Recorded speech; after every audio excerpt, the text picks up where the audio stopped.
কি অবস্থা বন্ধুরা, এক গর্ভবতী মা যে নিষ্ঠুরতম দেশ থেকে পালিয়ে শান্তির খুঁজে রওনা দেয় সমুদ্র পথে। তার একমাত্র স্বপ্ন ছিল একটি নিরাপদ জায়গায় গিয়ে তার সন্তানকে পৃথিবীতে আনবে, কিন্তু হঠাৎ এক ভয়ঙ্কর ঢেউ এসে তাদের কন্টেনারটি সাগরে ফেলে দেয়। সাগরের মাঝখানে শুধু পানি আর ভয়। সে কঠিনতম সময়ে মা জন্ম দেয় কন্যা শিশুর। খাবার নেই, সাহায্য নেই, তবু মা হার মানে না। নিজের জীবন ঝুঁকিতে ফেলে মেয়েকে বাঁচিয়ে রাখার প্রাণপূরণ চেষ্টা চালিয়ে যায়। কিন্তু প্রশ্ন থেকে যায়, এই মা আর তার ছোট মেয়েটি কি বাঁচতে পারবে, নাকি সাগরের ঢেউ তাদেরকে টেনে নিয়ে যাবে মৃত্যুর কূলে? সবকিছু জানতে হলে দেখতে থাকুন আমাদের আজকের মুভি এক্সপ্লেনটি। তাহলে চলুন বেশি কথা না বাড়িয়ে মুভি শুরু করা যাক। মুভি শুরুতে আমরা এক কাপলকে দেখতে পাই যার নাম নিকোর আর মিয়া, যারা রাতের অন্ধকারে লুকিয়ে লুকিয়ে নিজেদের দেশ ছেড়ে পালানোর প্রস্তুতি নিচ্ছিল, তাও আবার অবৈধভাবে। তারা একজন লোককে হায়ার করেছিল, সে তাদের একটি শিপিং কন্টেনারের ভিতর লুকিয়ে আয়ারল্যান্ডে নিয়ে যাবে। কিন্তু এটা ফ্রিতে নয়, বদলে নিকোকে এক মোটা অঙ্কের টাকা দিতে হয়েছিল। নিকোর কাছে যতটুকু সেভিংস ছিল সবই দিয়েছে। যখন তারা কন্টেনারের ভিতর ঢুকে তখন দেখা যায় সেখানে আরো অনেক মানুষ রয়েছে যারা ঠিক একইভাবে দেশ ছেড়ে পালাতে যাচ্ছিল। কেউ একা ছিল, কেউ আবার তাদের পার্টনারদের সাথে ছিল, কারো পেটে আবার সন্তানও ছিল, কেউ আবার শিশুদের নিয়ে এসেছিল। কিন্তু প্রশ্ন হচ্ছে, সবাই কেন এত তাড়াহুড়া করে দেশ ছাড়ছে? এই প্রশ্নের উত্তর আমরা কিছুক্ষণের মধ্যেই পাই, যখন ওদের একজন তার ল্যাপটপে নিউজ চালায়। আর তখন আমরা জানতে পারি এই দেশে এখন যুদ্ধ চলছে, পরিস্থিতি অত্যন্ত ভয়াবহ। খাবার আর পানির অভাবে মানুষ একে অপরের সঙ্গে লড়াই করছে। আইন কানুন বলে কিছু অবশিষ্ট নেই, বরং দেশের সরকার পরিস্থিতি সামাল দেওয়ার জন্য একটি ভয়ঙ্কর উপায় বের করেছে। তারা শিশু, বৃদ্ধ আর গর্ভবতী নারীদের মেরে ফেলছে। প্রতিটি পরিবার থেকে খুঁজে খুঁজে এই ধরনের মানুষদের ধরে এনে জানোয়ারের মতো খাঁচায় ভরে মেরে ফেলছিল। চারদিকে শুধু ধ্বংস আর আতঙ্ক ছড়িয়ে পড়েছিল। আর এই কারণে মিয়া আর নিকোকে পালাতে হচ্ছিল, কারণ মিয়া গর্ভবতী ছিল, তাও আবার 9 মাসের। যে কোনো মুহূর্তে তার ডেলিভারি হতে পারে। এই অবস্থায় যদি কোনো অফিসারের চোখ পড়তো মিয়ার উপরে, তাহলে নিঃসন্দেহে তার সাথেও একই কাজ হতো, যেটা অন্যদের সাথে ঘটেছিল। কিন্তু নিকো সেটা হতে দিতে পারে না। সকালে হঠাৎ কন্টেনারের বাইরে কিছু জুড়ে জুড়ে ধাক্কাধাক্কি শব্দ শোনা যায়। এরপর হঠাৎ দরজা খুলে যায় আর তাদের মতো আরো অনেক লোক ভেতরে ঢুকে পড়ে। একজনের ধাক্কায় মিয়া পড়ে যায়, কিন্তু এত লোক এক কন্টেনারে যাওয়া সম্ভব ছিল না। লোড অনেক বেশি হয়ে গিয়েছিল, তাই তাদের মধ্যে কিছু লোককে অন্য কন্টেনারে যাওয়ার জন্য বলা হয়। কিন্তু সবাই এতটাই ভীত ছিল যে কেউ সামনে এগোতে চায়নি। অবশেষে জোর করে কিছু মানুষকে বের করতে হয়। আর এই বিশৃঙ্খলার মধ্যে নিকো আর মিয়ার মধ্যে বিচ্ছেদ ঘটে। মিয়া ও নিকো আলাদা হয়ে যায়। মিয়া একটি ছোট ছিদ্র দিয়ে দেখতে পায় নিকোকে অন্য একটি কন্টেনারে উঠানো হচ্ছে, কিন্তু সে একা এখানে কি করবে? চিন্তায় তার হাত পা ঠান্ডা হয়ে যায়। তারপর সে নিকোকে ফোন করলে সে বলে, চিন্তা করো না, আমরা একই জায়গায় নামবো। কিন্তু তার আগে আরেকটি দুর্ঘটনা ঘটে। কিছু অফিসার তাদের গাড়ি থামিয়ে কন্টেনার চেক করতে আসে। ভাগ্যক্রমে এমন পরিস্থিতির জন্য কন্টেনারের সামনের দিকে একটি গোপন কক্ষ তৈরি করা হয়েছিল, যেখানে সবাই লুকাতে পারে। অফিসাররা দরজা খুলে দেখে কন্টেনারটি খালি, কিন্তু তারা খুব চালাক ছিল। তারা তাড়াতাড়ি ব্যাপারটা ধরে ফেলে এবং কথা বলে সবাইকে মানসিকভাবে প্রবাহিত করতে শুরু করে। এক পর্যায়ে একজন মেয়ে সেই গোপন দরজা খুলে দেয়, আর সঙ্গে সঙ্গে অফিসাররা সবাইকে গুলি করে মেরে ফেলে। সৌভাগ্যক্রমে মিয়া একটি কাঠের বক্সের উপরে উঠে গিয়েছিল, তাই কেউ তাকে দেখতে পায়নি। তারা সবাইকে মেরে ফেলে আর সব মৃতদেহ ও জিনিসপত্র বাইরে ফেলে দেয় এবং সেখান থেকে চলে যায়। এত বড় কন্টেনারের ভিতর একমাত্র মিয়াই জীবিত ছিল। প্রথমে সে অনেক অবাক হয়ে যায়। সে কিছুটা সময় নেয় স্বাভাবিক হতে। এরপর দরজা বন্ধ করতে সে প্রথমে নিকোকে মেসেজ পাঠায়, তাকে লুকিয়ে যেতে বলে, কিন্তু নিকোর কোনো উত্তরই আসে না। কিছুক্ষণ পর কন্টেনারটি বন্দরে পৌঁছায় এবং সেটিকে জাহাজে তোলা হয়। এখানে আমরা দেখতে পাই মিয়ার কন্টেনারের পাশাপাশি ওই কন্টেনারটাও তোলা হচ্ছে যেখানে নিকো ছিল। মিয়া একটি বক্সের পেছনে কারো একটা ব্যাগ পায়। ব্যাগের ভিতরে কিছু দরকারি জিনিসপত্র ছিল, একটা ফোন, পানির বোতল, লাইটার আর একটি ড্রিল মেশিন। মিয়া সবকিছু যত্ন করে নিজের কাছে রেখে দেয় এবং কিছুক্ষণ ঘুমিয়ে পড়ে। সে কতক্ষণ ঘুমিয়েছিল সেটা জানা যায় না, কিন্তু হঠাৎ করে প্রচন্ড ঝাঁকুনিতে তার ঘুম ভেঙে যায়। চারপাশে সবকিছু কাঁপছিল, যার কারণে তার নিজের ভারসাম্য রাখতে সমস্যা হচ্ছিল। যখন সে বাইরে তাকায় তখন সে দেখে সমুদ্রে ঝড় চলছে, তার জাহাজ ডুবে যাচ্ছে, সব কন্টেনার খুলে গিয়েছে এবং একে অপরের সাথে ধাক্কা খাচ্ছে। মিয়া কিছু লোককে বাইরে দেখতে পায় যারা এই কন্টেনার গুলো ধরে রাখার চেষ্টা করছিল।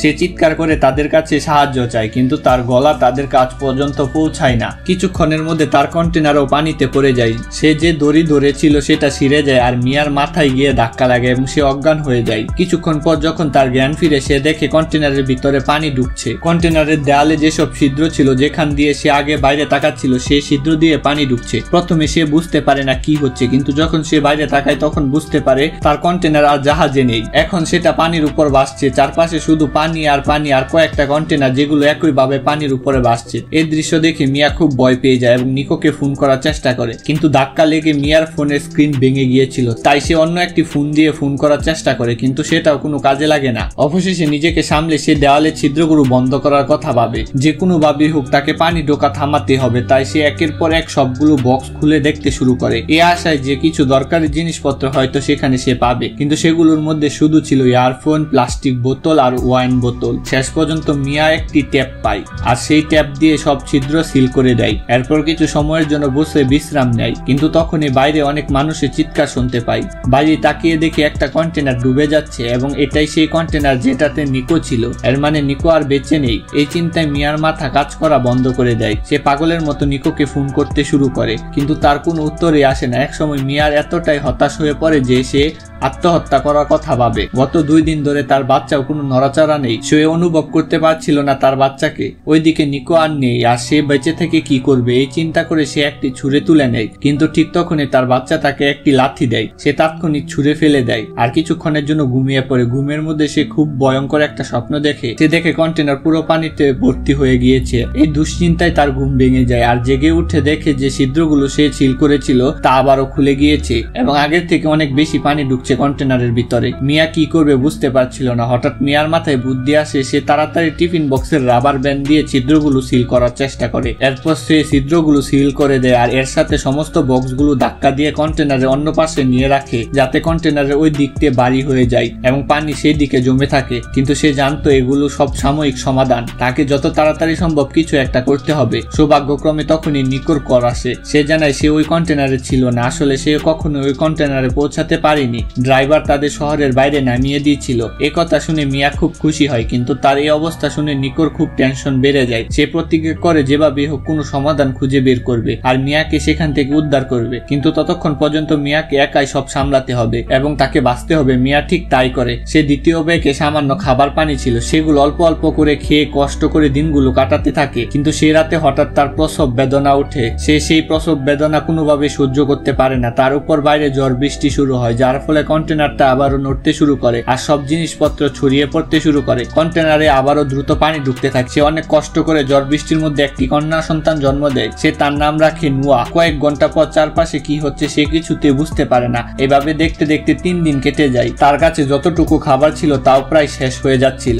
আর কন্টেনারের পানির স্তর ধীরে ধীরে বাড়ছিল। বাচ্চার শরীরও খারাপ হতে শুরু করে। সে সিদ্ধান্ত নেয় যে কন্টেনারের সিলিং ড্রিল মেশিন দিয়ে ছিদ্র করবে। সে তা করতে শুরু করে যাতে বাইরের খোলা হাওয়া ভেতরে আসতে পারে। কিছুক্ষণ পর ড্রিল মেশিনটা কাজ করা বন্ধ করে দেয়। তখন সে ছুরি দিয়ে কাজ চালাতে থাকে, কিন্তু এতে তার পুরো হাতে ফুসকা পড়ে যায়। এদিকে সে প্রচন্ড ক্ষুধার্তও ছিল। 2 দিন ধরে সে কিছু খায়নি। শেষ পর্যন্ত তার এমন অবস্থা হয় সে নিজের মাতৃনারী খেতে শুরু করে, আর কন্টেনারে জমানো পানি খেয়ে তৃষ্ণা মেটাতে হয়। সে বমি করতে থাকে এবং নানা ধরনের হ্যালুসিনেশন হতে শুরু করে। মনে হয় যে নিকো তার পাশেই আছে, তাকে ভালোবাসছে, কিন্তু এগুলো ছিল কেবল স্বপ্ন, বাস্তব নয়। পরের দিন বৃষ্টির পানি পড়া শব্দ তার ঘুম ভেঙে যায়। সে সিলিং এ যে ছিদ্র করেছিল সেখান থেকে পানি টপটপ করে পড়ছিল। তখন মিয়া কিছু বক্সে সেই পানি জমাতে শুরু করে, আর তখনই তার মাথায় একটি আইডিয়া আসে। সে সিলিংটি পুরোপুরি খুলে ফেলে অনেক কষ্ট করে। প্রথমবারের মতো বাইরের পৃথিবী দেখতে পায় নুয়া। খোলা হাওয়া আর রোদ পেয়ে নুয়ার কান্না থেমে যায়। কিছুক্ষণ পর মিয়াকে নুয়ার ময়লা কাপড় বদলাতে হয়। সে বাচ্চার পটি পানিতে ফেলে দেয়,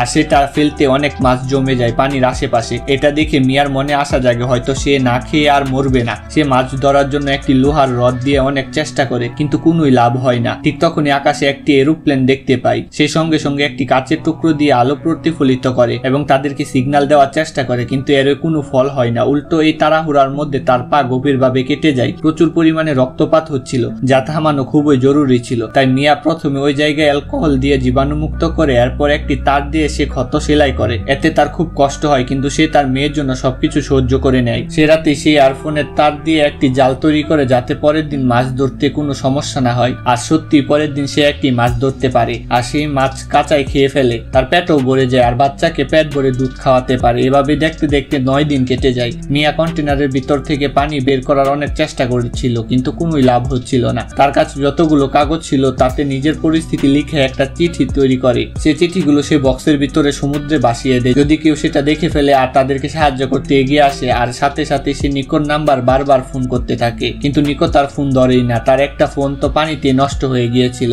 আর দ্বিতীয়টি কোনো কাজেরই হচ্ছিল না। সে বুঝতে পারছিল না সে এখন কি করবে বা কিভাবে করবে। এভাবে 26 দিন কেটে গিয়েছিল। পানির স্তর এখন সর্বোচ্চ সীমায় উঠে গিয়েছিল। এভাবে চলতে থাকলে আর 2-3 দিনের মধ্যে এই কন্টেনার পুরোপুরি ডুবে যাবে। ঠিক তখনই এক রাতে মিয়ার কাছে নিকোর ফোন আসে। অনেক কষ্টে সে ফোনটা ধরে, কিন্তু নিকো যা বলে তা শুনে মিয়ার মন ভেঙে চুরমার হয়ে যায়। নিকো বলে মিয়ার কাছে পৌঁছানোর জন্য সে একটি জাহাজে লুকিয়ে গিয়েছিল, কিন্তু ধরা পড়ে যায়। পালাতে গিয়ে গুলিও লেগে যায় তার শরীরে। তার শরীর থেকে প্রচুর রক্তপাত হচ্ছিল, আর তার কাছে হয়তো আর বেশি সময় নেই। সে শুধু এটুকু বলার জন্য ফোন করেছে যে সে চেষ্টা করেছিল কিন্তু পারল না। এখন মিয়াকে সবকিছু করতে হবে নিজের জন্য আর তাদের সন্তানের জন্য। মিয়ার কাছে এসব কথা নিজের মৃত্যু থেকে বেশি যন্ত্রণাদায়ক ছিল, কিন্তু তবু সে নিজেকে সামলে নেয়। আর পরের দিন থেকে সে নিজের সন্তানকে বাঁচানোর জন্য প্রস্তুতি নিতে শুরু করে। সবচেয়ে আগে সে প্লাস্টিক বক্স দিয়ে একটি স্থায়ী বোট বানায়, যাতে কন্টেনার ডুবে গেলে সে আর তার মেয়ে সেই বুটে উঠে জীবিত থাকতে পারে। সেই সাথে সে নোয়ার জন্য একটি ছোট বোটও বানায়। কিন্তু তখনই সে কিছু সিগল দেখতে পায় যারা সাধারণত সমুদ্রে অনেক গভীরে আসে না। ওরা এখানে আছে মানে জমি খুব বেশি দূরে নেই। সেই রাতে কন্টেনার পুরোপুরি পানিতে ভরে যায় আর ডুবে যেতে শুরু করে। বাকি সব জিনিস তো মিয়া আগে থেকে বের করে নিয়েছিল, কিন্তু কিছু ছবি আর একটি চকলেট থেকে গিয়েছিল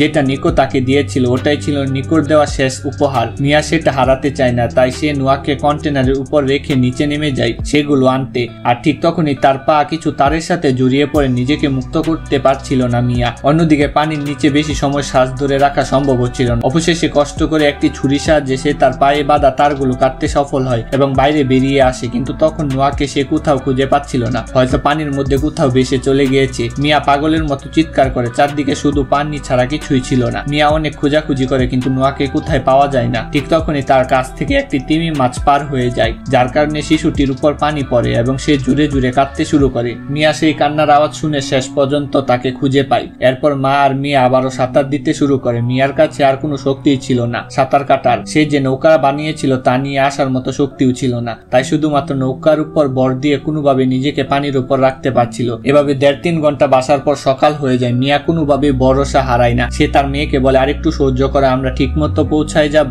আর সবাইকে আমাদের গল্প বলবো। তবে তারা বিশ্বাস নাও করতে পারে, কিন্তু আমরা জানি আমরা কি পার করে এসেছি। এগুলো বলতে বলতে তারা বাঁচতে থাকে। তাদের বাঁচতে দেখে শীগল পাখিগুলো তাদের উপরে উঠতে থাকে। এদিকে একজন জেলে তার মেয়ে সমুদ্রে মাছ ধরছিল, কিন্তু তাদের জালে কোনো ধরনের মাছ ধরায় পড়ে না। তাই মেয়েটি তার বাবাকে অনেক কথা শোনায়। হঠাৎ তার মেয়ে সেই শীগল পাখির উপর নজর পড়ে। তখন তার বাবাকে সেই শীগল পাখির দিকে যেতে বলে। সেখানে যেতেই তারা ভাসমান নোয়াকে দেখতে পায়, কিন্তু মিয়াকে কোথাও দেখা যাচ্ছিল না। জেলের মেয়ে নোয়াকে দেখে সে অবাক হয়ে বলে, তার পরিবার কোথায়? তখন সে ছোট নৌকায় বাঁধা একটি দড়ি দেখতে পায়। দড়িটি টানতে মিয়া বাইরে বেরিয়ে আসে। বেহুশ অবস্থায় ডুবে গিয়েছিল মিয়া। তারা তাকে উপরে টেনে উঠায়। মিয়ার পুরো শরীর সাদা হয়ে গিয়েছিল, ঠোঁট কালো হয়ে গিয়েছিল। দেখে মনে হচ্ছে যেন তার মধ্যে আর কোনো প্রাণ বেঁচে নেই। কিন্তু জেলের মেয়েটি মিয়াকে সিপিআর দিতে শুরু করে। অবশেষে অনেকক্ষণ পর মিয়ার জ্ঞান ফিরে আসে। এরপর কিছুক্ষণ ধরে সে বিভ্রান্ত অবস্থায় থাকে। সে কোনো কিছুই বুঝতে পারে না। তার এসব কিছু বুঝতে সময় লাগে। যখন সে বুঝতে পারে যে সে কোথায় আছে, প্রথমে সে তার মেয়ের খবর নেই আর তাকে বুকে জড়িয়ে রাখে। হয়তো সে বেঁচে ছিল মেয়ের জন্য।